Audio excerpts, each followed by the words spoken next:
Snake arms. Ooh, I like that. Yeah, it's mesmerizing. Perfect way to kick off another week of the Blue Bard Cage. Hey, everybody. How's it going? How is this week of wrestling? How is this week? How are you doing? How are you feeling? I'm fucking tired because I work in higher ed, and this has been the first week of classes, so it's been crazy. And yeah, wrestling's pretty good. A very somber tone. I'm so tired, man. I woke up like an hour and a half ago.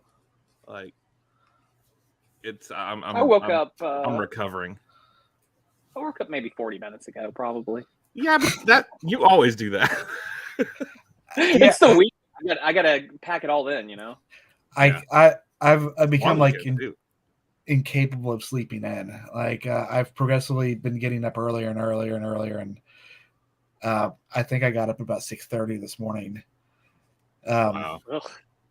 Yeah, I usually get up around like 8:30 on my sleeping in days. Yeah. But I don't know. This week killed me, man. I wasn't up till like 10:30. I guess this is growing up, huh? Getting old, can't sleep in. Bones are creaky. Everything hurts. Yeah. Everything hurts. But hey, we got wrestling's really good these days. It is. It is really good, and it is. It's a lot. Unsurprising in many ways. I do feel like we're in a really, really good period for wrestling, but some people like to make it all about themselves, which is why we're not going to do Scuttlebutt this week. We're just going to talk about the thing. We're going to talk about the thing that happened. AEW had the biggest paid attendance in wrestling history in Wembley last week, but nobody's talking about that show. Nobody's talking about the great matches that happened. Nobody's talking about the stories that were progressed. They're all talking about the same guy, CM Punk. Well, and we said another altercation. I feel like I said, and you all said over the summer when the whole collision thing happened, like, you know, I give it a couple weeks, couple months until something else happens, and here we are. And it just has to be about him yet again. He is. Yeah, like at what point is it not worth it? You know, does he really draw that big of ratings? I don't think so. Maybe the first one. I mean, I don't. He certainly has his fans, and he certainly is a draw. But yeah, I don't know that he's worth it. I mean, AEW was successful before him, and they can be successful after him. I really feel like he needs them more than they need him at this point, though. You know, as long as Tony Khan, you know, doesn't grow a spine, I guess, then we're beholden to him. But I mean, he's burned all his bridges, man. Like, where's he gonna go if he fucks up AEW? Where's he gonna Impact? go? Impact. Yeah, I mean, yeah, I guess maybe New Japan because, like, I don't think WWE would bring him back. I don't think Triple H would bring him back. I don't think that like even I don't want to see him back, frankly. Raw or whatever. Like, I don't want him to go poisoning the WWE locker room. Sorry, I didn't mean to talk over you. No. I like, you know, he did go and try to make amends or whatever, and he showed up randomly at a WWE locker room before he came back for Collision and all that. But like, for those people that don't know, like at All In, before his match with Samoa Joe, he took offense to something that Jungle Boy Jack Perry said during his match with Hook. He had was driven out in a stretch limousine, and he at one point patted on the window and goes, "You know what that is right there? That's real glass. Cry me a river." Because a few weeks ago, it was reported that CM Punk told Jack Perry there was a planned spot that he wanted to use real glass in, that we don't do that on this show, and told him he couldn't do it. So apparently, Jack Perry didn't like the way that came out to all the dirt sheets. So he said that CM Punk was waiting for him at the gorilla position or go position when he came back. Said, "Do we have a problem here?" Went nose to nose. There was depending on which version of the story you're listening to, he got pie face and then put in a choke, and then it was broken apart by Samoa Joe. CM Punk lunged at Tony Khan and just started screaming and saying, I quit, I'm done with this shit. Knocking monitors and everything over in the gorilla position. Samoa Joe had to be the adult in the room and made CM Punk get his shit together and go to the ring. At one point, they were scrambling to see if the Elite versus Golden Bullet Club Gold could go on instead of Punk and Samoa Joe as the first match, and they were also seeing if FTR Bucks could go on. But eventually got it out there, and it was a fine match. But damn, that's all anybody's been talking about, I think, and that kind of I don't know, left a weird feel on the show. Like I knew something was going to happen as soon as Jungle Boy said it, because I thought it was kind of surprising he said anything. Yeah, but old Phil's soft. Yeah, he is. Like, and it's, it's like, it is all anybody's talking about. Like a lot of, some of my sponsored, content that comes through, like on social media, like, it's usually just like wrestling memes and things like that. But now it's like anybody who's running these meme pages, like they're sharing their thoughts on what happened. Like it's gotten a lot of people talking, and you see a lot of different interesting perspectives as far as like they're not going to do anything to CM Punk because, Warner Brothers Discovery loves him. Like he is a big draw. Like, AEW is going to have to work around CM Punk now.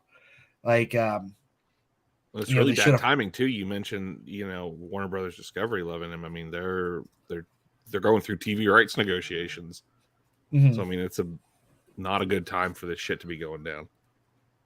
It's not a good time at all. It's just, it feels too like everything's kind of been ramped up since, I don't know, a month ago, the Elite signed a long-term contract back with AEW.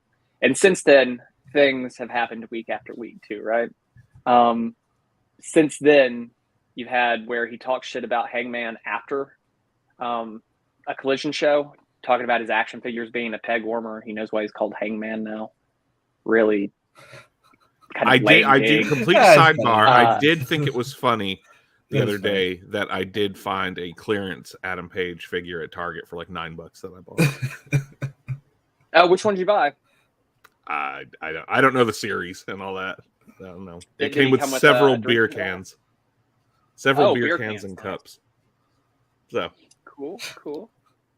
Like I've got a great Hangman figure here, riding a horse. The only reason I got that horse was just for Hangman. But admit it, that's your Black Beauty. It was a Build-A-Figure from the Dark Knight Returns McFarlane series. But yeah, apparently he was fined 5 figures for that comment after Collision,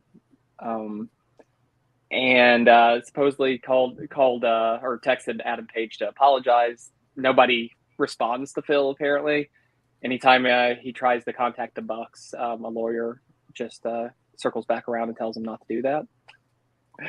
So it just feels like things have escalated since then. Like he wanted them out, and now he wants out again. Like it's such a strange thing. And I think part of the problem is like none of this was ever truly settled between like Punk and the Elite. So there's like this, they can keep them separate for a certain amount of time, but like it kind of poisons the other interactions with folks, right? Like, so anything you can't run 2 separate locker rooms like that. I mean, it doesn't even work most of the time in WWE. Like, you can't segregate people like that. Like, I mean, it doesn't work. And we were saying it a year ago. Here we are a year later having the same fucking conversation. Like almost exactly a year later. 2013, you can even further to ROH. And I'll tell you what, it has really shaded, and this isn't excusing, you know, Vince McMahon being shitty or WWE creative being shitty or legit issues that he dealt with in WWE, but it really has made me rethink about the stuff in his past, like his issues wherever he's gone. And I'm like, well, you know what? Maybe, you know, the 2013 me can't believe I'm thinking like, well, maybe Triple H was right, you know? Yeah. But yeah, I mean, that promo that he cut on Punk where you're just talking about, you know, it's always a problem unless you're on top. It's all about you. He's not wrong. It feels pretty on the nose at this point. And I mean, let's be real. I'll give him his flowers, and he's a legend, and he's done all. And I've been a big fan of his in the past, and he's had a Hall of Fame career. But in 2023, you know, we've got two major wrestling companies in the U.S. plus a lot of other companies. We have more access to that programming than we have ever had in our lives. You know, I can pull up whatever company on YouTube and watch something, or pay, you know, if the online pay-per-view. Which is awesome. I could watch Japanese stuff. Like, he's what, 48, 40, late 40s? He gets hurt when he comes back. He puts on good matches, but you know what? I see good matches every week. WWE puts on good matches, and AEW always puts on good matches, even if the stories are lacking. So it's like he's actually 44. 44, okay. I'm not. There's a lot of good promos, and there's a lot of good in-ring talent spread out across all these different brands, and it's kind of like, I mean, other than nostalgia for, you know, his Ring of Honor run or his WWE run, what is he really bringing to the table that I can't see from multiple companies? He was different. He was different in 2008. You know, he was, and he definitely did lead that charge of like the indie, you know, following, you know, kind of paving the way for indie wrestlers to make it on the big stage. And it's crazy that he did make it, if you think about it too. Sure. Like, the fact that he made it so far, especially at that point in WWE, like the fact that Heyman was, you know, running things and he went to FCW, right? I think it was FCW that he went to, or Ohio Valley. The fact that Heyman was running things, and then the fact that ECW was coming back. Like, if those things don't happen, I don't think that you get CM Punk on like a primetime stage. I don't think that you and get. then honestly, if you don't get CM Punk on a primetime stage, and what would they eventually would do with him, you don't get Daniel Bryan, you don't get probably Kevin Owens, Sami Zayn, AJ Styles maybe might not have been given the platform he's been given, and that's just talking WWE, not to mention the Bucks and all the guys who have come up, you know, or performing in AEW or one of the indies. It brought a lot of eyes to ROH and the quality of wrestlers they had. Like, their pipeline of wrestling, you look at all the big names in wrestling right now, most of them came from ROH. And it was a real golden period for them.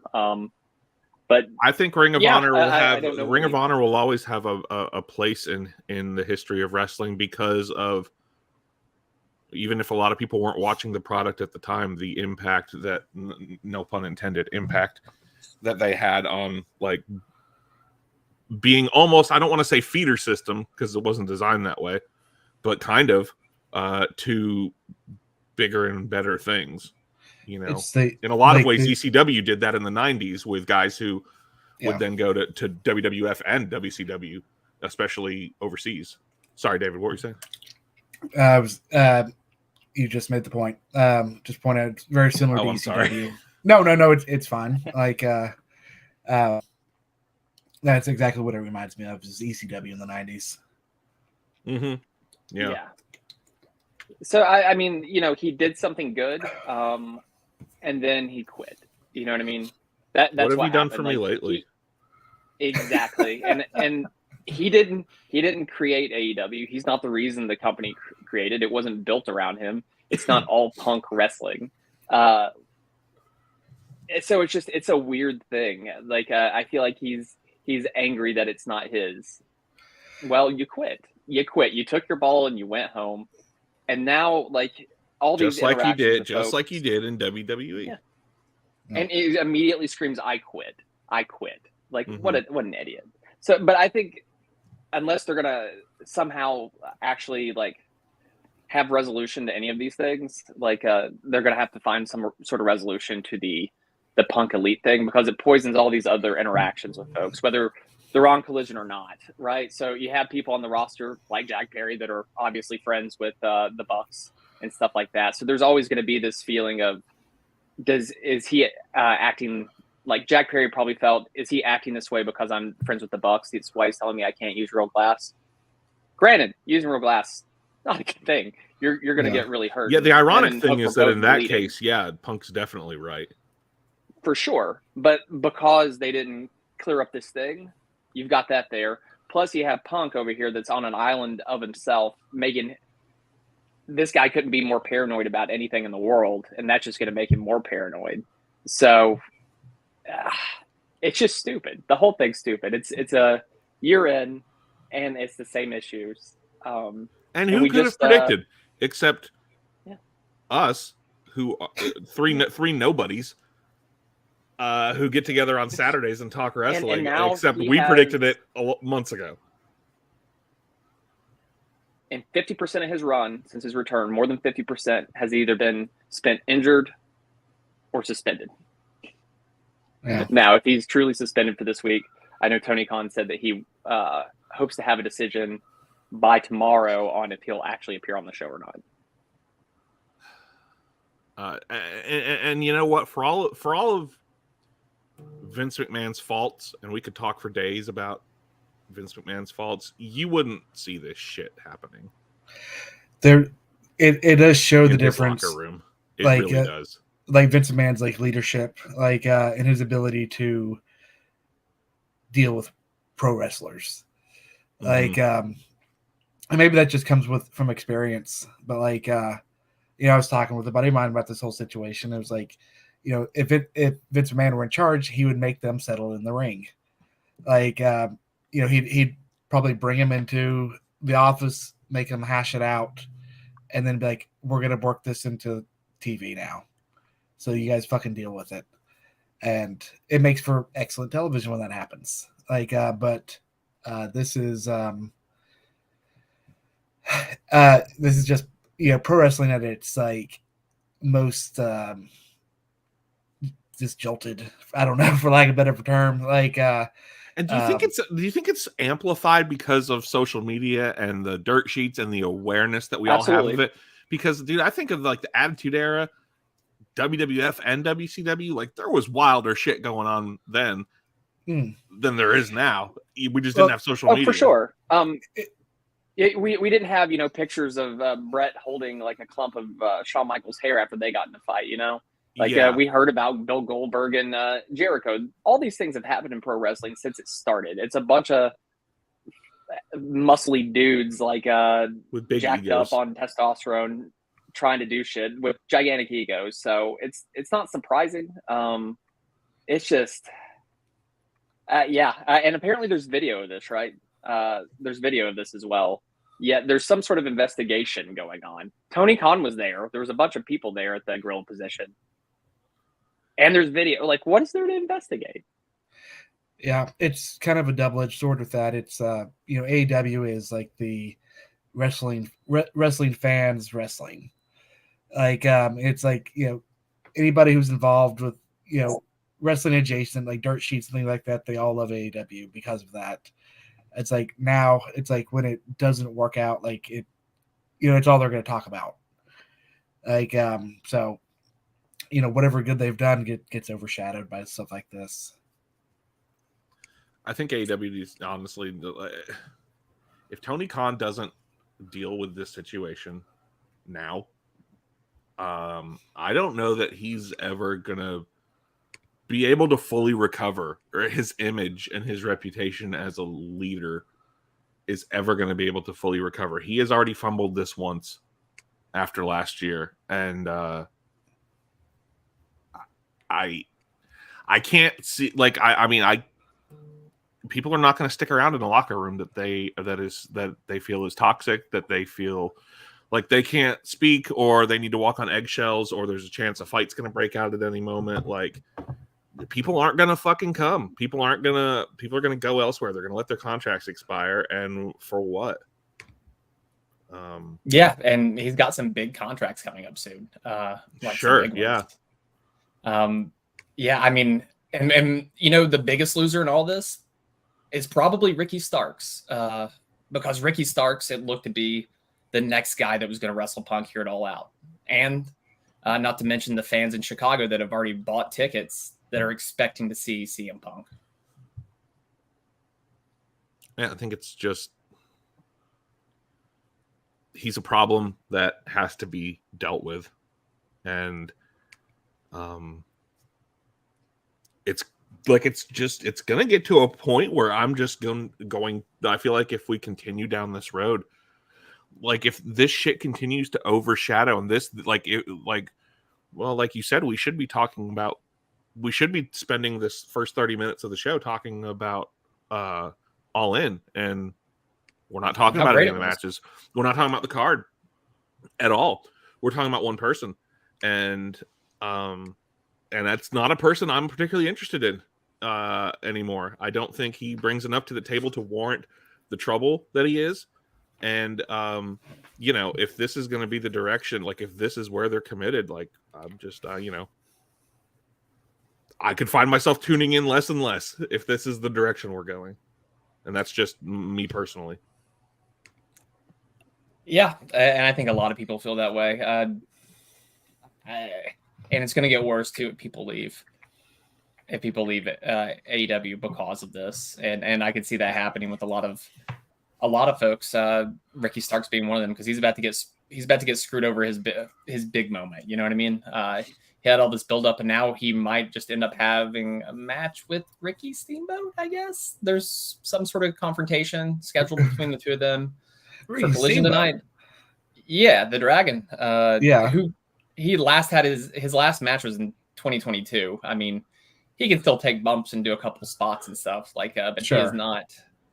He is not by any means a spring chicken, and not by any means somebody that should be wrestling Ricky Starks. It just it sucks. It sucks. Like they're finally giving this guy a chance and giving him a push. And how much work are you going to put in?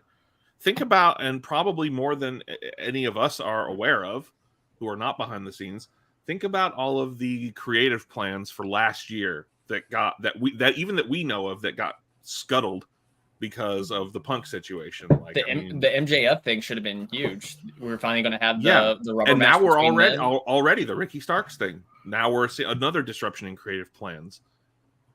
I mean, how much work are you putting in? Like, how is it worth it if you're putting in this work to plan all this shit out, and then, you know, at any moment he's going to blow up, and then, you know, the next 6 months of programming or whatever, you got to start rebooking. I think you sign Goldberg and you make him do the job. Yeah. Goldberg shows up on Collision. He challenges CM Punk, and then he has to do the job. We never see from him again. Yeah. Just make him sit out that contract and add all the injury time onto the end of it until he's like 50. And just have Bret Hart sitting in the front row watching. Bret Hart and FTR sitting in the front row watching Goldberg squash Punk. Like and you get Bret Hart to cheer for Goldberg over Punk. Like how much is it going to take, Brett, for you to cheer? And then at the end, Brett and Goldberg like face off in the ring, and you think they're going to go at it, and then they hug it out. You know? they do the best friend Zoom. Yeah, I mean that. We talk about giving the people what they want. I'd pay money to see that. I would too. So what do you think the solution is here? Do you ride it out anymore with Punk, or do you just say this is it? No. Enough is enough, and pay him out of his contract, whatever. Get him out of the locker room. I'm sick of hearing about him. I'm sick of talking about him. We are in a wrestling boom. You know, whether we can argue semantics if you want, but We are in a boom of quality and, maybe not levels of the Attitude Era, but I mean, commercial success. Well, I would say beyond the levels of the Attitude Era, maybe not culturally, but commercially for sure. How often can we have those cultural moments anymore, though? Because it's a different landscape. It isn't 1997 anymore. As much as I want it to be every single day of my life. We have two major companies. I mean, I haven't been as enthusiastic about wrestling in a long, long time as I have been the last 2 or 3 years, and none of that has to do with anything about CM Punk either. Not a bit of it. It doesn't. It doesn't. There's so much good stuff going on, depending on what style, what kind of show you want to watch, what kind of wrestling you like. There's something for everybody. And it's just, I don't want to see. I think that I do not. My wife, who doesn't follow wrestling outside of just living with me and having to hear about it, was like, "Do you think one day WWE will buy AEW?" And I was just like, "I fucking hope not." We need at least 2 big companies, even if one of them's a lot smaller than it. We need 2. It's places for people to work. It's I think Tony Khan would.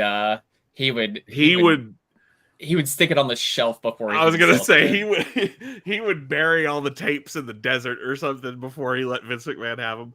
But I was just like, wrestling's healthy right now, man. I'm going on a complete sidebar, but I've been watching Superstars, watching them tape weekly TV and Raws in fucking high schools in 1994 and 1995, and this is the biggest wrestling company in the world still at that time. It's a down period for them, but there's still nobody bigger. Mm-hmm. And they're taping in high schools. Like, the industry as a whole just sucked. Like, WCW wasn't doing any better. And today, I mean, we're selling 80,000 in Wembley. We're selling 90,000 WrestleMania tickets. It's killing me. Yeah. So anyway, I think there's a lot of positive stuff going on in the wrestling world, and I've been a big fan of CM Punk in the past, but he's a relic and he's toxic, and he got to go. He has become what he preached against, and it's not surprising. He's become worse than Hogan politically. Hogan at least wasn't brawling backstage. Hogan was politicking. Yeah.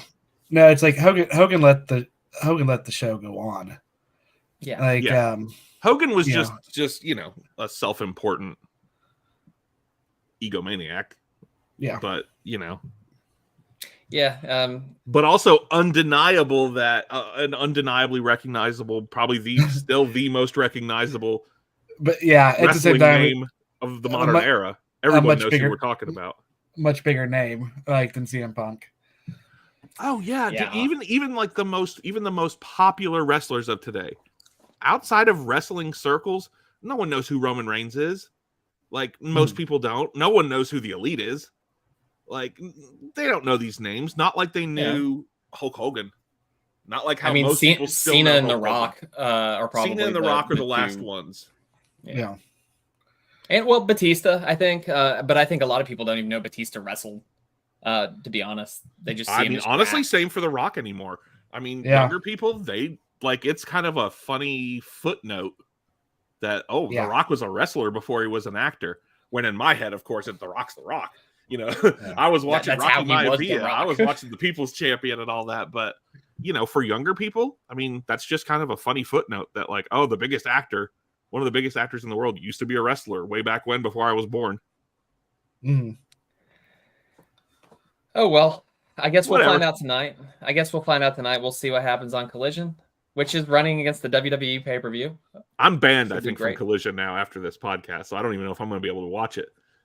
But my goal was to post as many CM Punk memes as possible on the Bluebird Cage Instagram to get all Phil Brooks to just block us. It's a goal. Like that seems like a very Eddie goal. I did get blocked by JBL once on Twitter, which was, I thought, admirable. I also was blocked by JBL on Twitter. I don't think what did you say? No, I honestly don't recall ever saying anything about JBL on Twitter. But I remember going to his Twitter one time and I was blocked. I was just like, well, I don't even recall ever like, talking about him. I don't like the way you look, boy. JBL does not like the cut of my jib, and I mean, I get it. I'm wearing a Nickelodeon shirt. It was JBL, CM Punk, and David Ayer have all blocked me on Twitter. I'm proud of all of them. But this caused a ruckus. This post, it was a guy's sign that posted on Squared Circle. Got death threats and stuff on there, and they had to light down the post. But this guy made this beautiful sign. Yeah, I saw that. Yeah. Oh well, we'll let it be, and we'll move on to actual wrestling. Yay, wrestling! Who would have thought actual wrestling? And we'll move on from AEW for a moment, and we'll talk about WWE because they have a pay-per-view today, and that's what this show's about. Woo-hoo. This show's about pay-per-views all weekend, baby. Pay-per-views all weekend, and we have a host of this returning last night. It's got a run coming up. John Cena. I hope they do something with him and Cody. I really, really do. I feel like Cody's in like a kind of a dead period. You gotta believe it's going to be him and Roman at WrestleMania. Mm-hmm. Now he's kind of in a dead period post Brock. I think this is the perfect time to like maybe tag him and Cena up for a couple weeks through this run. They can have something going, and then that's when they come together. Because they already did kind of have that little interaction with him where with Cena and Cody, sort of a mutual respect thing. I think the last time Cena came back, but it wasn't much. It was kind of like a real quick little thing. And that's when Cody asked him for a match as well, and he's like, I don't know how much more I've got in me, but you know what? There's a writer strike, there's an actor strike right now. John Cena doesn't have anything else better to do. Why not come wrestle? Yeah. Well, I think Cena did say that you can expect to see his final match very soon. Like, so he is probably looking. This may be his last run that he's going to do. So okay, let's real quick. Let's say Cena's wrapping up. He's WrestleMania 40 is coming up. That's a good even number. He's calling it quits. He's going to have his retirement match at 40. He's coming. He's back now. Let's fantasy book. What's Cena's last run? Randy Orton. Yeah, that would be cool. To retire him. I would like it to be Randy Orton. I would also like it to be for the title. However that ends up happening, I hope it's not 40. I'd hope it'd be like a little ways out. I would like to see him. It's like him and Orton. Orton's got what, 14? Is he on 14 now? Mm-hmm. Maybe get him up close. Maybe it's the race to beat the record or something. Like have it be this big thing at Mania. I was always hoping it was going to be Cena against Triple H. I think that really made sense. Because Triple H being such a good friend and a Flair mark, that would have been the match for me. But I think for all of Cena's rivalries, it's always been Randy Orton. They've had some classics. They've wrestled each other a stupid amount of times. It's crazy that for as many, that was kind of a meme for a long time is Orton and Cena. And we've seen Orton and Cena so many times, but never at Mania. Yeah. Never had a Mania match. And why not? Why not? And those are kind of like how I think of like of that era. Those are your 1A, 1B for a while there. That was like your Hogan and Macho Man, of that era. Yeah. I think it's that's who I would go with. Who would you go with? I mean, that's a pretty good one. Honestly, if he is, he being Orton is healthy enough to do it. Pronouns pal. He's apparently coming back soon. I hope so. It's been good to see him kind of get his flowers the last couple of years, and people start really sort of appreciating him as a talent before he can't do it anymore. I mean, if we're saying, in this hypothetical situation, if let's say, I think Orton's a great answer, but if he's not back or can't, I mean, I guess Lesnar would make sense. I think Rollins would make sense. Bookend it with Rollins' original Cena feud in 2015. That could make sense. And if you're going to do it this year, maybe you do Cody Cena at SummerSlam. Yeah. that'd be a marquee match that I think people would be interested in. Not sure how good, two white meat baby faces going at it. Yeah, you can do it. You can do it though. Yeah. Mutual respect matches are always a little boring for me. You know what I mean? Somebody's got to play the heel. When the stake is like retirement, though, like I kind of look at something like that, like Undertaker and HBK. Like neither of them necessarily heels going into that, but like there was a lot at stake. Like if you raise the stakes, this is Cena's retirement or whatever. Like then yeah, it does show some interest. Like when it's gonna be a heartfelt match, like Flair's retirement. Where you send him on that run where if he loses, he says he's retiring, like Flair did. Yeah, that could be interesting to have that sort of run for him. Do this Cena's open challenge again, like he did. A few years ago now for the United States title, have him do that and lead that into something. Okay, because right now he's been doing. I just fantasy booked something in my head, and I don't know if it's any good or not. But so let me get it out, and you tell me if this sucks or not. We're looking like Cody's going to win the Rumble again, right? Because everyone thinks it's going to be Cody and Roman at Mania, as do I. Number 30, John Cena. John Cena comes out, eliminates Cody. Cena wins the Rumble, and then at like Elimination Chamber, you do Cody and Cena for the main event of Mania, which Cody then wins. And then Cena enters a program with someone else. Cena's like, I don't have it anymore. I lost to Cody. And then he has his retirement match with whoever, Orton, at Mania. Yeah. You could do that. I think that would end up being a 3-way, though, if you did that, like between him and Roman. He would weasel his way. I just think about how they've done a really good job of making these B pay-per-views have like big special feels the last year or two. And like this year, Elimination Chamber being in Montreal with Sammy. And I'm like, that could headline a show like that. Not that Cena wouldn't have a match at Mania, but just a thought. I just love like to fantasy book, not job out. Like too much jobbing. I think. Well, he also has unfinished business with Austin Theory, so there's that too. That's why and we've had the interaction with Grayson Waller. I would build him up a little bit. I would put him with Cody in a tag team, so he doesn't have to carry the whole workload. Oh, I just figured it out. And have him wrestle against Waller and Theory, kind of feud in a little tag match. It's going to be It's going to be Cody and Cena versus Waller and Theory. That's what I'd do. And then eventually have that lead to Cody and Cena. Cody and Cena, yeah. Yeah. Like they did with I would love to see like they did with Rock and Cena versus Awesome Truth. I would love to see the Hogan HBK kind of turn, but I don't think we're going to get that from either of them. Cody going a little heel on Cena would be amazing. Cody's a better heel than he is a babyface. And everybody wants to see John Cena be a heel, but that's not going to happen because all these appearances are tied to Make-A-Wish kids. So not going to see them make them cry in that way, at least. It could be Cena, like, not necessarily turning on Cody, but like him telling him, "You're the one. You need to put me down." Like Cena's going to be like Jeff Goldblum at the end of The Fly. And point Cody's shotgun like right at his head. Like you've got to be the one to do it. Like and I love you. I'm sorry. Yeah, like force him. He's like, no, it's like you're the good one. Fly reference, man. I appreciate that. Fair enough. So the rest of this card, something I think has been real fun is the LA Knight Miz feud. It has been fun, yeah. Like Miz doing his impersonations, LA Knight, who's the number one merch seller in WWE right now, which is incredible.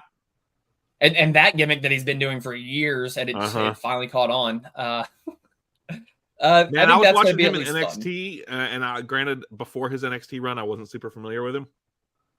But I was like, I feel like if they can do this right in front of the big main roster audience, if they let him do this, it will catch on. And then, of course, when he debuted with the Maximum Male Model thing, I was like, oh, well, there you go. There's WWE for you. His very own ringmaster gimmick, basically. Yes, yeah. That's his Rocky Maivia. It's you got to trudge through some shit before you get to the goodness side WWE, because sometimes Vince just thinks he knows better, but maybe it brings out the best in the wrestler. They want it more at that point. I'm not sure, but I think that'll be good. I think Miz is definitely going to get another loss. He's what, 1-33 right now. We talked about last week. About to be 1-34. Miz doesn't need to win. He doesn't. I still want him to be a champion again and have like a legit run.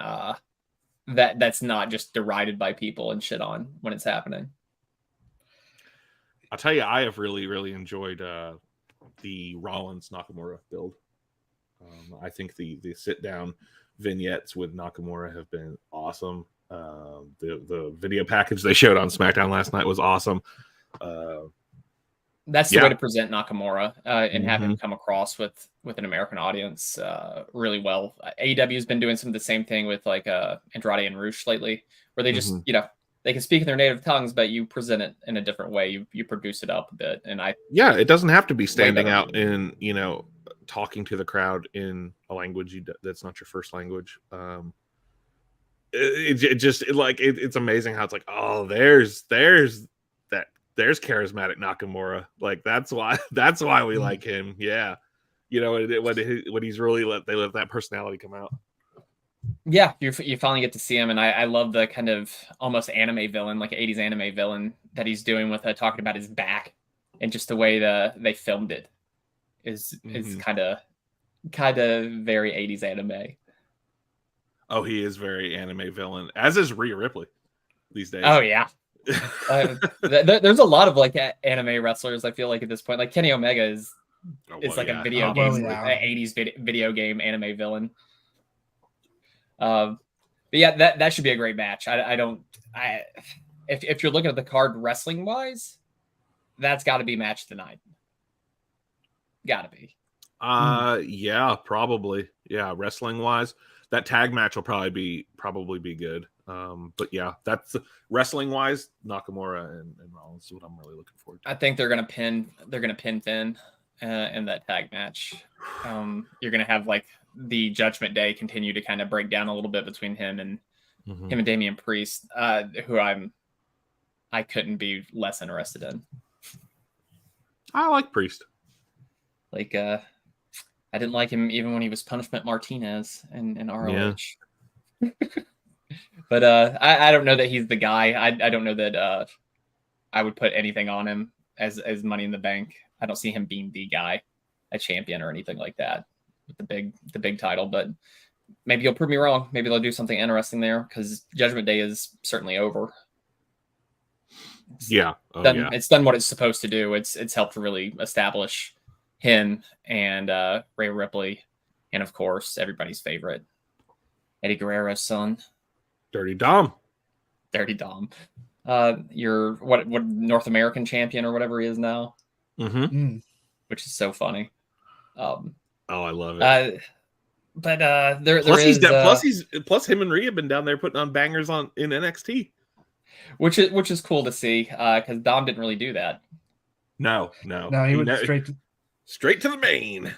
He went from like teenage, like, I'm not a wrestler, to I guess I'll step into the ring with my dad, like with like showing no experience, like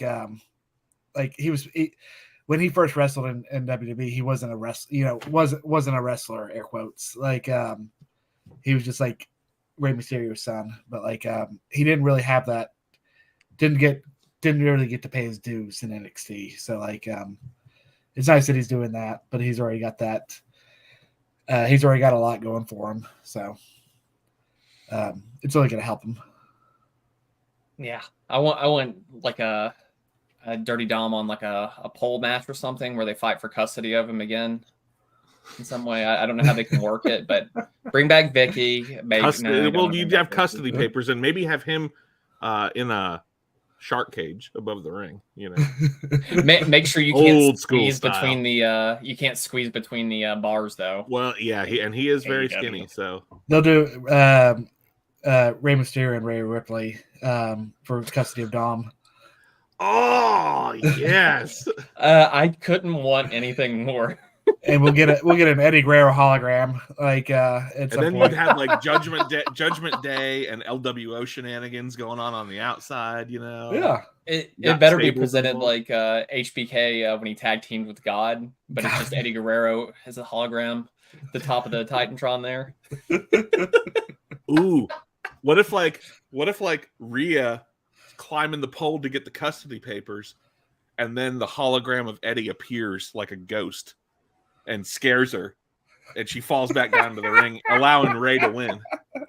Like, honestly, it's like if there was one wrestler, like, "Hey, mommy," and she's like, "Ah."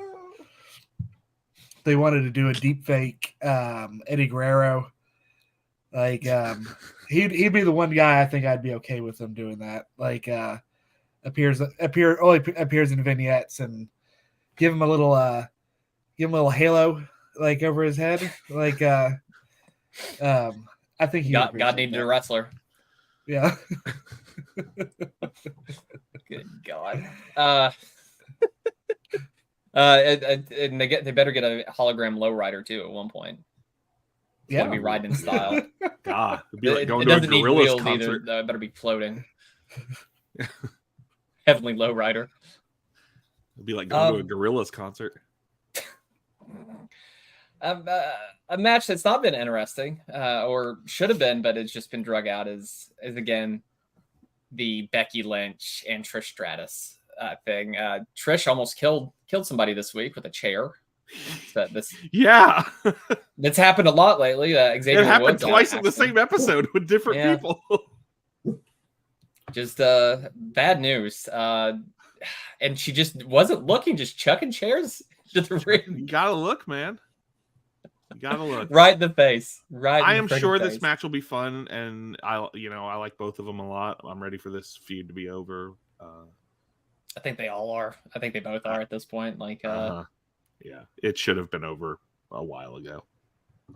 Yeah, it's and I honestly, I'm fine. I've been a big fan of Trish in this run. I think I wouldn't mind seeing her stick around doing stuff with, just not with Becky. I'm done. Honestly, since Becky's return, it was like a never-ending Bayley feud, and now a never-ending Trish feud. And Bubba Ray Dudley was talking about this week, or whatever you want to call him. He thinks that Becky would be better suited if she went away for a time and then came back because of the way she's been booked and how she's been presented. I think she went away and she was maybe the hottest women's wrestler in the world at that point. And then she comes back and it's been fairly disappointing. I don't think it's necessarily her fault either. Yeah, I think it's just the division's in a different place now than it was. I don't think the last 6 months to a year, honestly, the women have been given probably the time that they should be given on WWE's product. But you also have, like, obviously Bianca became a huge focus. Rhea has become a huge focus. It's more of a cluttered field these days. So, but I do think, Becky's still got a lot left in her. And I do feel like we're going to be getting... I feel like Becky and Rhea is the obvious matchup for WrestleMania, but we're still so. I mean, that's 6+ months away. So I don't want another like 8-month Becky Lynch feud all the way to Mania. Like, let's wait a little bit before we pull the trigger on that one.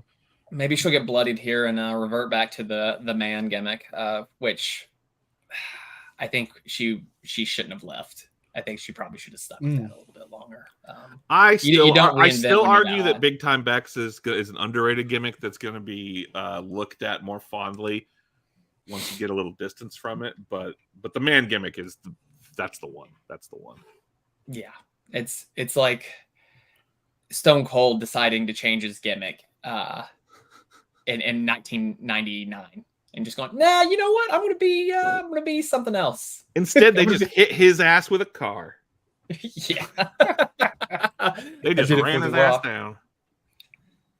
Oh goodness. How about this Cody match? Yeah, it feels like a filler match for Cody. It's just like kind of a spot here. I think Waller's interesting. Everybody's really, really high on him. I'm sure it'll be a fun match, and he'll get a little bit of a rub from it, but he's definitely taking the pin here. I think this is likely to be. I think this is going to be a lot less about the actual match itself and more about, like we kind of talked about, like we've gotten a look at Theory and Waller together as a team now. I wouldn't be surprised if this is more of a vehicle to start a thing with Cena than it is the actual match itself. Yeah, that's when Cena actually gets involved as the host is during this match for whatever reason. Mm-hmm. I can see that. Perfect time to do it. I'm sure it'll get a good pop from the crowd, and like I said, I think that's the perfect way to warm Cena back up and get him into things without just taking pin after pin from these young guys. Now, will Cena debut his new shaved head? I mean, he was on SmackDown last night. He's got a large bald spot back there, but it's combed over a bit. Like, well, yeah, he's going bald, but like he also doesn't seem like he's ashamed of it either. You know, like he hasn't really. You gotta own that shit, man. You joke about it, you own it. You know, I do need a bald Cena action figure to go with my bald ass HBK action figure. That could be a whole shelf eventually of your collection is just bald ass versions. It's like honestly, over the hill gang. Honestly, something I've wanted out of a pro wrestler is like when they're like going bald, not to shave their head, just like let it happen. Like you haven't seen that since like Arn Anderson. Like you know, like just like I'm a middle-aged dude. Like let's see that horseshoe male pattern baldness George Costanza look. Yeah. You know? And you make up for it by being a badass. If you were a wrestler and you were going bald, knowing that, you know, probably depends on your gimmick too. Like Arn can do it because he's, you know, a badass. But if you were a Shawn Michaels, his gimmick is he's always been 50 years old. Exactly. But if you're a Shawn Michaels, you're a sexy boy, or you're a Nick Jackson, poor guy's going super bald, and your part of your gimmick is based on your look, would you get hair plugs? Yeah, maybe. But like it's hard for me to put myself in that situation because like that's a level of vanity that I've never comprehended. Like it's you know, granted, it's like I've never really thought about going bald either. Like you know, fortunately, I just not a thing. But like I don't know what I would do if I was in that situation. But I would like clearly to Dave and I have it going on in the hair department these days. That's right. Yeah, baby. Oh yeah. Thank God. I would not look good bald. I've got a misshapen head. I would certainly get. We can see what I would look like bald. Here you go. It's not great. Talk about looking like a thumb. What I like is like you still have some hair in the back. I was like, no, it's like you got the skullet, which I really like. I could have a skullet. Yeah, like that. We'll have to do some AI versions of these. Good Lord. I think the only thing we got Rhea Ripley too here in a match. She'll win that. I guess it's fine. She's gonna win it. I don't see her losing that title anytime soon. No. There's really nobody outside of Becky Lynch, which I think they're saving for Mania. And then we got, and then the last card here, or last one we haven't talked about in the card is Rey Mysterio against Austin Theory. I thought it was interesting they put the title on Rey Mysterio in general. I don't know that there's any reason to give it back to Theory at this point. Yeah. Maybe it was just like a kind of a spot type thing for Rey. I mean, Theory as U.S. champion has been such a footnote, like to the point that I've sometimes just forgotten who the hell is the U.S. champion. Oh yeah, it's Theory. God, I haven't seen him on TV in a while. Like he's floundering. Wait for him to get that title too. Yeah. Did Justin freeze out on us? I think he did. Yep.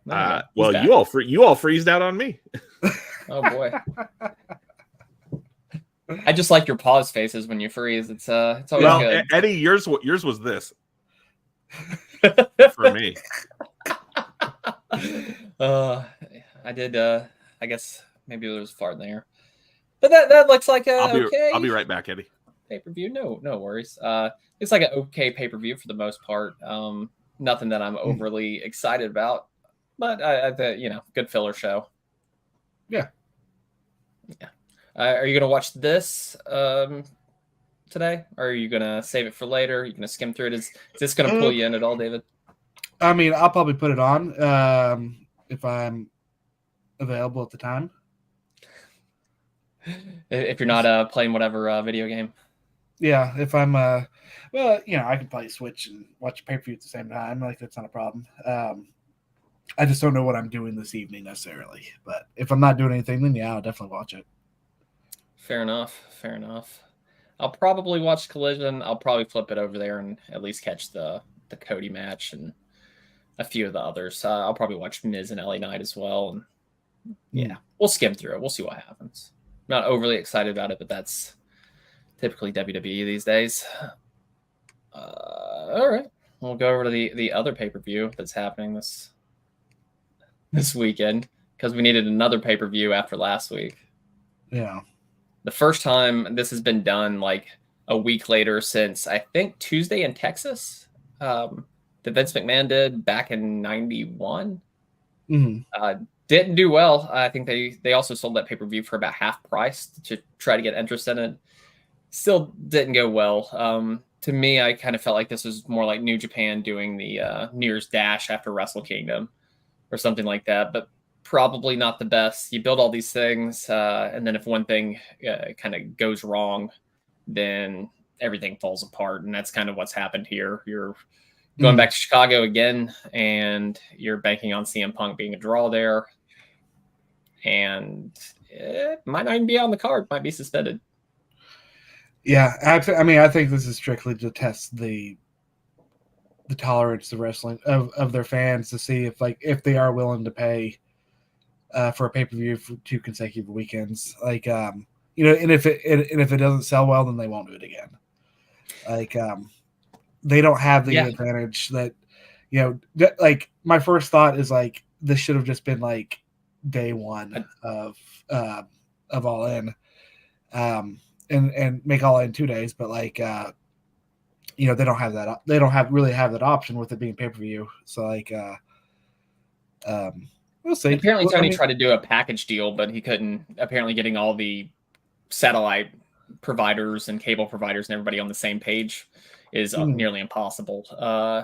So yeah, do you really want to pay $50 in back-to-back weekends too for pay-per-views? Right. I think that's kind of been ruined after WWE went to the network.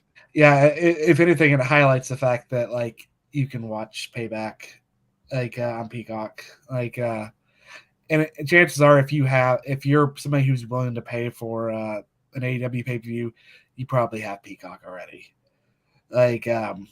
So I have Peacock. It's not even my Peacock. That's what she said. Not even, yeah. I rarely watch anything on Peacock, I think.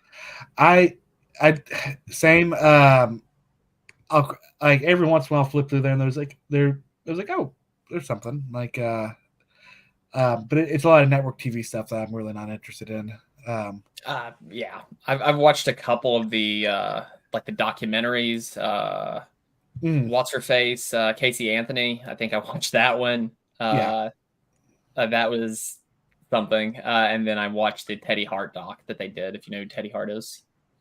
I haven't watched that though. I will say something that may come in conflict with me watching Payback would be I'm watching Deadwood right now, and I'm almost finished with it. So I'm almost done with the second season of that. Yeah. Okay. I'm halfway through the third. Have you watched that, Justin?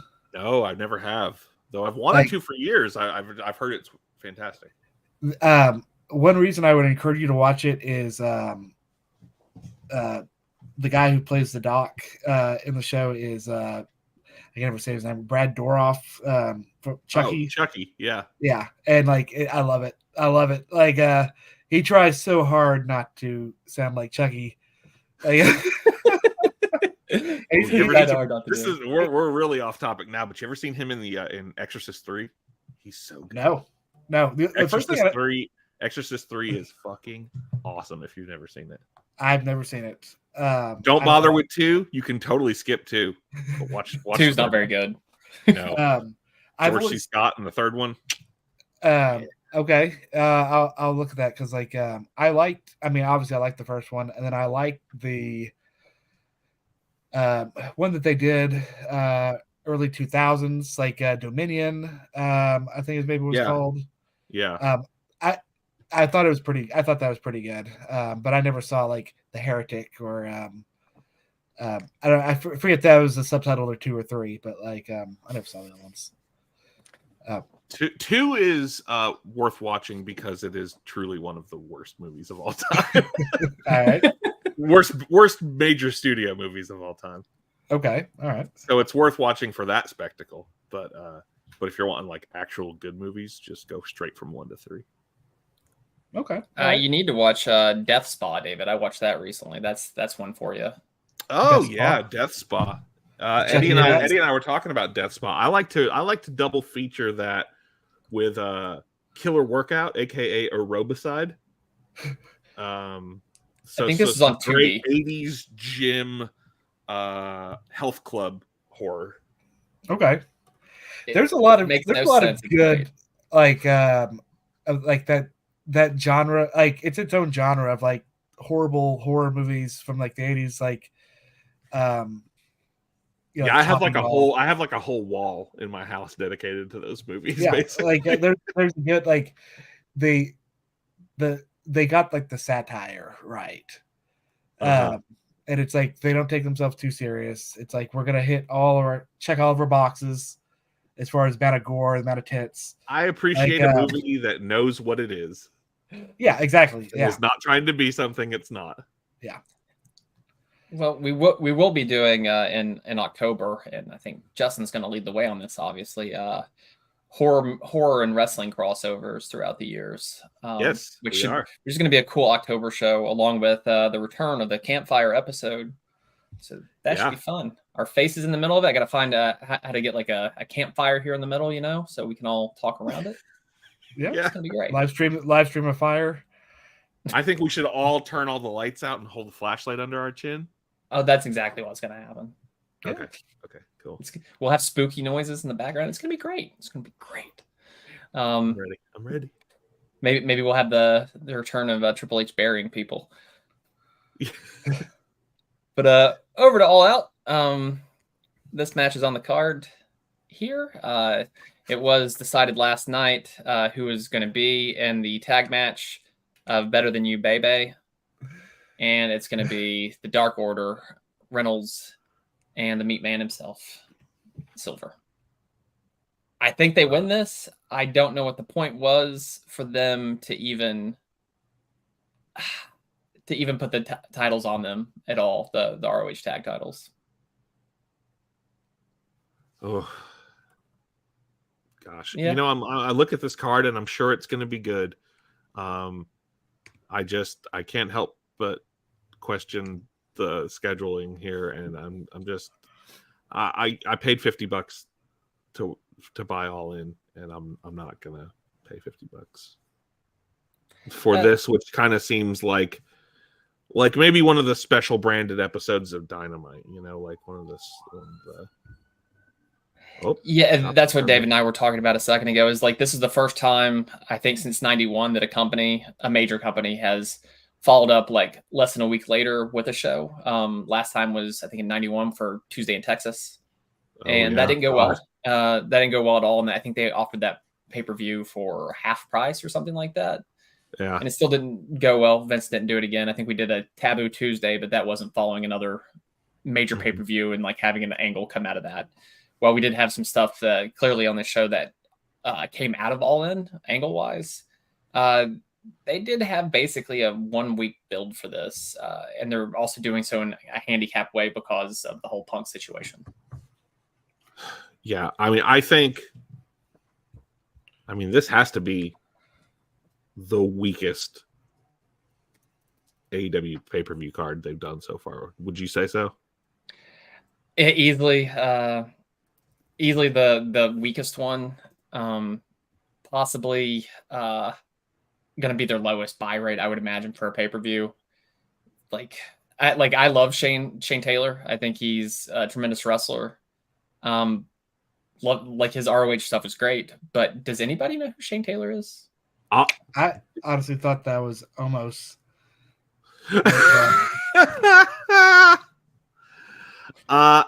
I like to think I am pretty in the know with wrestling stuff, and I'll just be honest with you. I did not know who Shane Taylor was before they advertised him for this match. I just didn't. I don't know.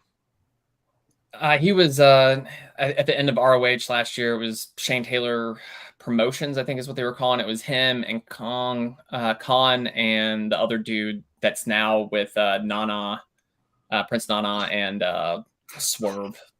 Like he was in like a trios with them. They were trios champions at one point. Nice dude, really good wrestler. He's going to lose this match to Joe, although I think it's more than past time that they get some of these titles, these ROH titles, off guys that should be on the main programs like Joe, Claudio, and let ROH be a feeder system and get some of those young guys some reps. I had a friend this week just complaining about the amount of titles in AEW. I don't mind the ROH title showing up. It's like NXT to me at this point. He was complaining about New Japan titles, but I think that's part of cross promotion. But there are a lot of titles just floating around AEW. Yeah, and honestly, most of them feel pretty meaningless. I think the world title obviously feels important, and but nowadays there's two of them, so maybe not. I think maybe not anymore. I know. OC's done a good job with the international championship. I think this run has been really, really great. But other than that, it's like I don't even know. Like I can't even remember who all the champions are, especially once you get into Ring of Honor, because I have not kept up with Ring of Honor. I mean, not a lot of people do because it's only on its streaming service. They couldn't get a TV deal worked out with I guess WB or anybody to take that on as an actual thing, which is not surprising. But I do have a feeling if Punk is gone, he comes back, he's gonna come back and we'll have the really real world championship. Just a big asterisk in the middle of it, That's just that's the Greendale Community College flag. Or the way Kurt Vonnegut draws assholes. Boy, I wish we still named these episodes like we used to name them, because that'd be the title of this one. The way Kurt Vonnegut draws assholes. We'll have to tweet that out. But yeah, I think we're gonna have Better Than You Bebe is gonna win that match. I think Chris Statlander, Ruby Soho. Honestly, I know they built the whole Chris Statlander coming back thing up as a homegrown talent to come win the TBS title from Jade is a big thing. But she's had some real stinkers of matches recently, just not good in any shape, form, or fashion. I don't know that she's ready, and she's got 2 repaired knees in a row. I don't know how long you stick with that and how long you keep pushing that, but looks like they're going to, and they also had they were building Ruby up a little bit with her winning the women's portion of the Owen Hart tournament. Who do you think wins this? I'm saying Statlander wins, and maybe we get a Jade return. That'd be interesting. I'm surprised she wasn't on All In. It seems like she's one of those ego people that likes to be seen in big places, but she wasn't on that show at all. Yeah, she's been MIA. There's been a lot that have been MIA. Where's Wardlow? Wardlow's not on, like. And again, like rehab. Shane Taylor. I mean, nothing against Shane Taylor. I'm sure he's great, but like, I don't know who that is. Miro finally made it onto a card again. Where's my AEW people? Exactly. I think that Statlander probably wins this. I don't know if it's the right thing to do. There's some discord in the Outcast faction currently after Paige won the title. Had a bit of a course interaction with Tony Storm, who I'm going to say Tony Storm's new starlet gimmick that she's been running. I thought her entrance was great, how they did that. But just the way she's been acting, dressing, everything has been really, really good. I don't know if you've noticed that. I have, and I agree. I do. I like it a lot. I like her a lot. She's fantastic. Apparently they tried to get a Madonna song for her entrance, but that didn't happen. That would have been killer. But Tony definitely paid out at All In for some tunes. He paid for Queen and Metallica. Yeah, and it bums me out too for like as cool as those moments are. It's like I know once everything's up on a streaming service and I'm rewatching it one day, like it's going to be dubbed over with something else. Like when WWE did, Enter Sandman and ECW, it's like that entrance is so cool, but you got to go on YouTube if you want to see the real one. Yeah, I know Tony on some of these deals has been like buying the rights in perpetuity for the event at least. So maybe he did that there. Lord knows how much he paid for it, especially Queen. I can't imagine whatever the rights are for We Will Rock You. It was not cheap. Yeah. Good for Paige, though. Good for Paige. Yeah. Justin, you're a little frozen if you want to turn your video off and back on. Let's see if that works out for you. Hello. You're still the same video. It's the same. How did you come back as the same frozen Justin? Well, I guess that's my cue, guys.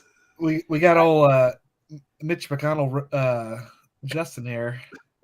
Guys, I'm stroking out. You finish the show. I'm just gonna stand here. I forgot how to work the body, you guys.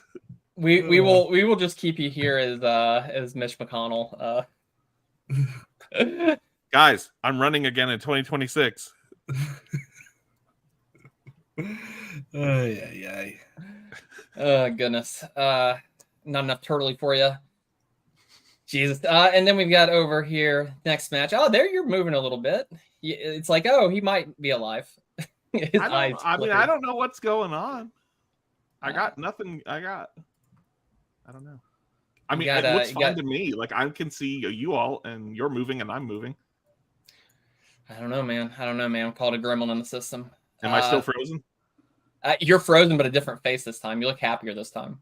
I'm gonna leave and come back. Maybe that'll fix it. All right. Thanks, Costanza.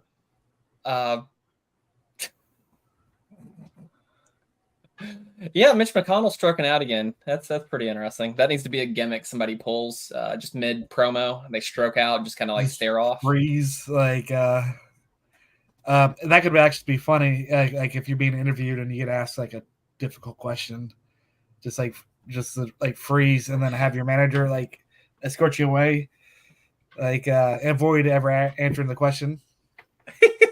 That would be great. David and I were just talking about how that needs to be a gimmick. Is Mitch McConnell basically if somebody asks you a question you don't like, you just freeze and stare off, and then your manager escorts you away. Somebody needs to do that. That's how I'm gonna start getting out of situations in life I don't want to be in. Like my boss brings me into his office. Can you explain this? Why you did this to me, Justin? I'm like a dog looking at the cupcakes, I'm just gonna make this awkward for you until we just let it go. I don't feel bad dragging him because fuck him. Yeah. It should have been him instead of Jimmy Buffett, honestly. Anyway, FTR and Bucks teaming together again. This is the third time in the history of these teams in AEW that they've teamed together. Interesting note, they've lost both of those matches.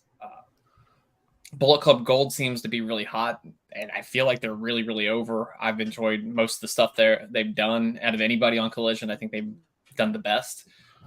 Juice Robinson is the highlight of that, though, for me. He really does chew up scenery, and he's always doing the right thing, I think, whether it's he has that manic Jack Black energy. Yeah, like just absolutely fantastic there. I don't know who's going to win this. I feel like you need to continue the Bucks FTR thing a bit. They did at the end of the match when FTR won. Again, all of Punk's guys also at All In won. Notice that. Can they coexist, guys? Can they coexist? Like, will the Bucks turn on FTR?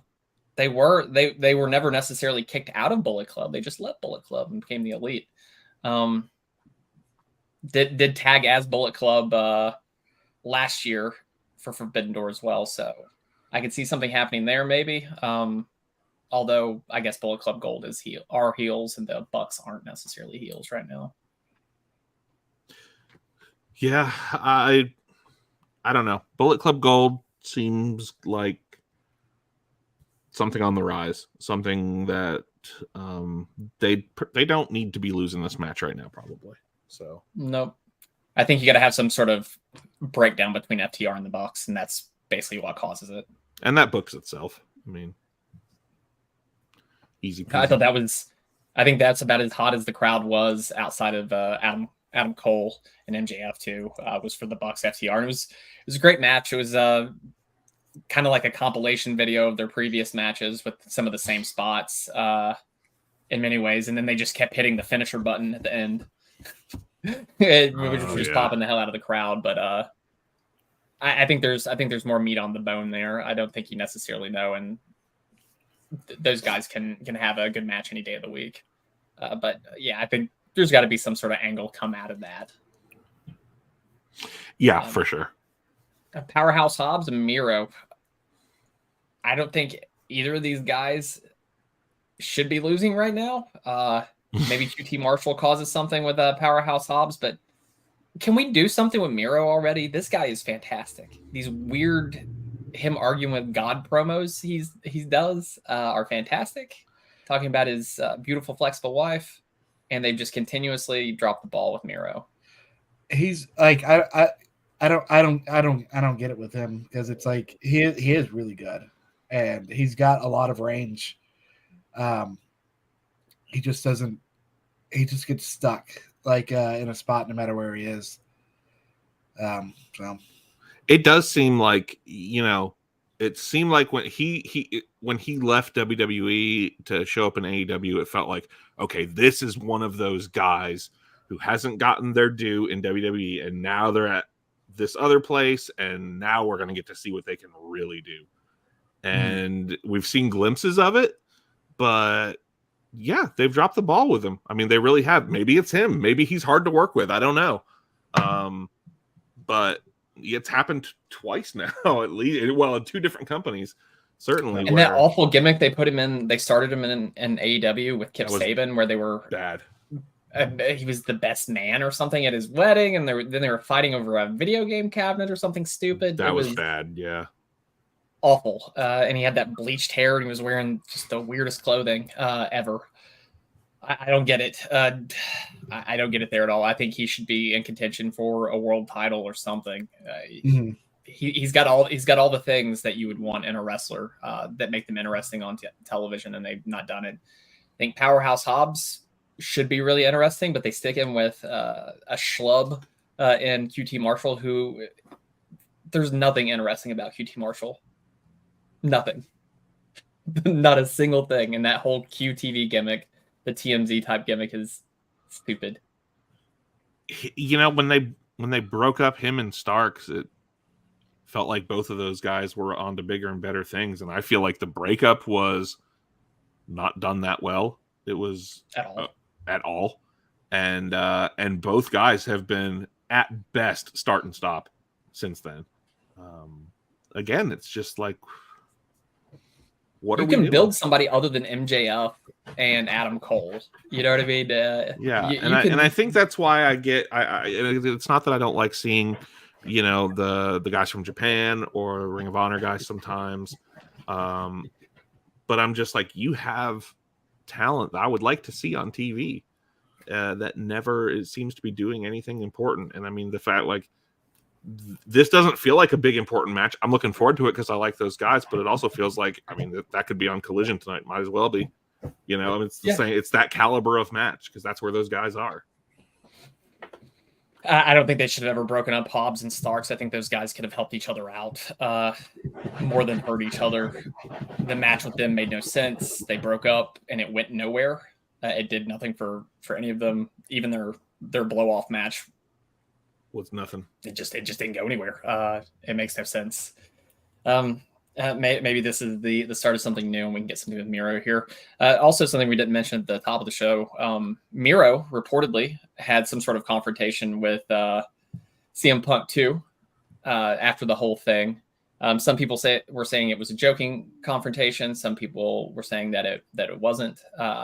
He did tweet during the show, All In, that the report of the fight, or at least how it was being reported, and it sounded like he was kind of taking Jack Perry's side. That was a lie. He subtweeted it, and then later on the next day, he took a picture of a London taxi. He was like, "Here's a London taxi," because CM Punk reportedly had travel issues when he showed up in London. Showed up a couple days later than everybody else. There wasn't a car there to pick him up. The number that he called for whomever at AEW to help him out was a number that didn't exist apparently. So he ended up trying to ride the tube during the height of, I guess, the busiest time of day, and got lost for a couple hours, and fans had to that's hilarious. help CM Punk find his way to the arena, which is funny. There's a really awkward picture of him riding the tube with a fan, which I'm sure pissed him off. But side note, is it still called a tweet? It's an X, bro. Yeah, I'm not gonna give. I'm not saying. I'm not calling. You meant to say he X'd it out. I'm not gonna give Elon the happiness of me ever using that. I'll watch the profile or the platform die slowly as we are. Yeah. Whatever. The next match, Darby Allin. Speaking of a kind of a homegrown star, right? I guess a homegrown star. He was an indie darling. Now he's probably one of the hottest guys in AEW as far as guys that have never appeared in WWE. Darby Allin against Luchasaurus, who is the rightful TNT champion, but it hasn't been carrying the belt. It's been Christian, who is just, I can't say enough about Christian, just fantastic. I think something's going to have to happen here between him and Luchasaurus. Like maybe Darby wins, and then he's like, I'm the TNT champion, and Christian just refuses to give it to him. Yeah. There'll be something here. Darby's another. I feel like Darby should be a world title contender by now. Honestly, I mean, as over as he is, I think you'll get that from him. I hope think we'll so. probably get him and Sting decoupling at one point, and Sting will probably ride off into the sunset. Great seeing him in Wembley, by the way. His butt drop on Swerve through the table was pretty funny. Joker Sting in general is pretty funny. The makeup is interesting. Joker Sting is an interesting Sting. Like,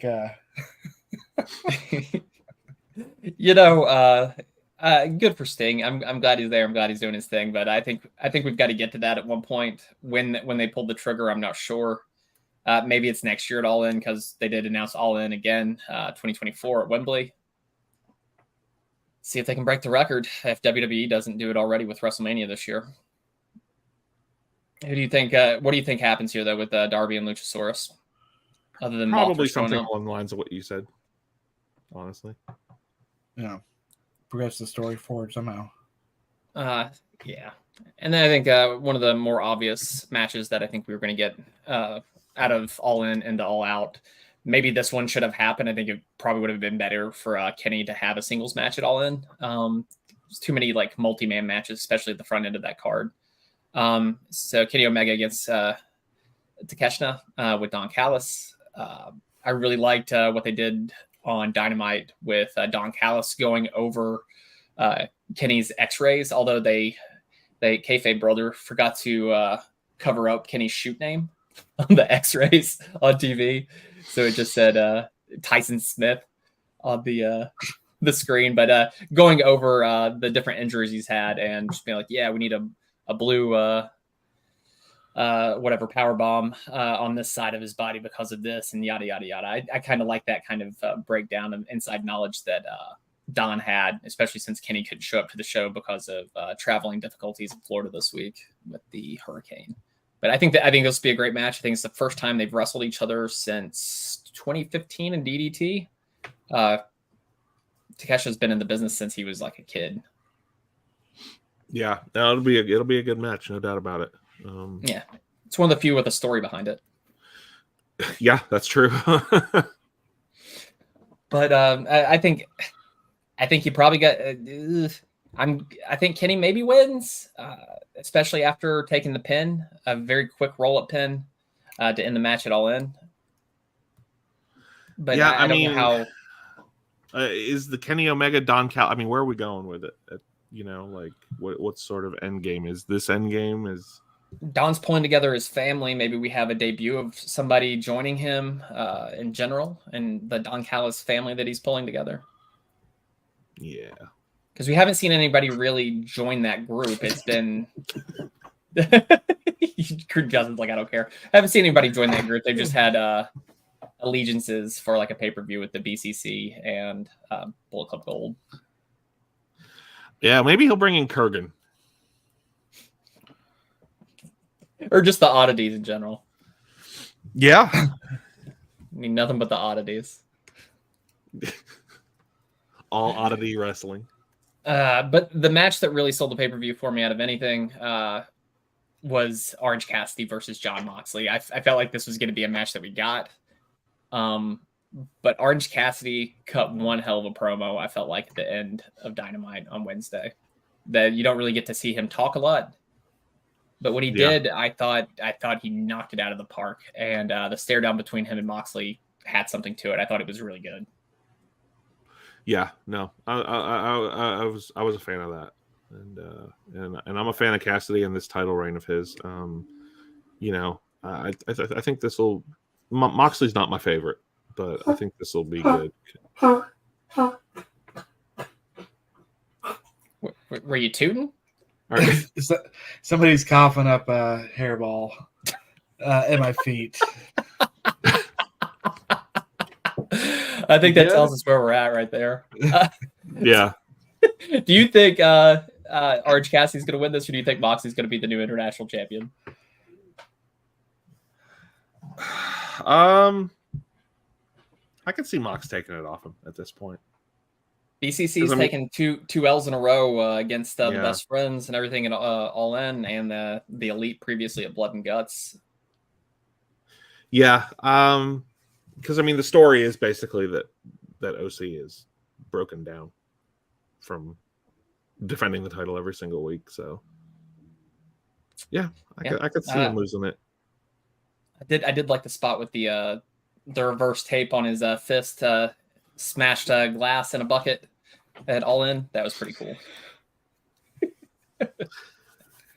Oh, well, it looks like it's going to be another great weekend of wrestling. At least it won't be happening in the middle of the day this week. Last week was weird to have a pay-per-view start at like noon and end at 5. The rest of the day was I'll be honest, I love that. It was weird. It just felt weird. I love a Saturday afternoon wrestling show. Yeah, those can be nice. Yeah, I appreciate that. Maybe not all shows like that, but I like a good Saturday afternoon show. For sure. Done before dinner time. All right. Well, anything else for the good of the order here before we call it a day? We call it an end of another episode of the Blue Bar Cage. I got nothing. You got nothing? Nothing. Well, I hope you guys I hope you enjoy your long weekend at least, Justin. You got a couple extra days here. I do, and then I've got a real short week next week because I'm off on Wednesday and Thursday because I'm going to Charlotte. What are you doing in Charlotte? I'm seeing Tenacious D. Nice. Awesome. Yeah. Saw them in the Donner Room once, I think. Yeah, I've never seen them before, so that'll be fun. We're going and staying the night, and Brian, Hey Guys Wakefield's going. There's some killer record stores in Charlotte you should definitely check out. Okay, yeah, I will be looking for some stuff to do probably that next day. There's one, I can't remember the name of it. I'll look it up and I'll send it to you. One, it's like an old like Food Line or something. It's fucking big store. Oh, okay. Charlotte Records. Is that what it's called? I think one was called like Lunchbox Records. I'm not sure what this one's called. Anyway, you. How about you, David? You got anything for the good of the order there, Baby Bear? Winter's coming. Start preparing for your hibernation. It'll be here before you know it. Shit, it's supposed to be 98 for most of the week this week here in Baltimore. I am. Let's hope we all have a good harvest this year. That's right. Could be our last. Jeez, it might be. Unprecedented times, guys. Unprecedented times. Well, here we are at the end of another episode of Blue Bar Cage. I'm Medium Daddy Cool saying for Bitch McConnell and the former Baby Bear, the now Weatherman, saying, remember, the greatest discovery of all time is that a person can change his future by merely changing his attitude. See ya. To contact us, search for and like us on Facebook.